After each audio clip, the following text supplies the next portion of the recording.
aika usein on niin, että jos taiteilija hakee uutta tyyliä, selkeästi muuttaa tyyliä, niin kyllä ehkä keräilijät saattavat vähän kummaksua sitä.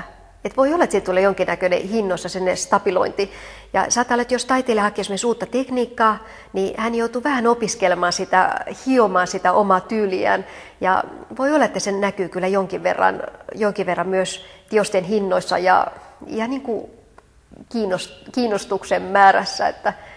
Mutta taiteilijan tuotanto tai nyrkkisääntö taidemarkkinoilla on se, että taiteilijan tuotannossa se kallein vaihe on se, milloin taiteilija on tullut tunnetuksi.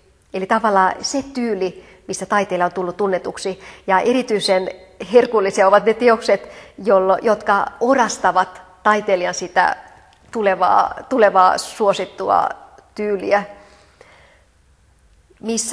Missä elinkaaren vaiheessa se sitten tulee tai tuotantovaiheessa, niin se vaihtelee.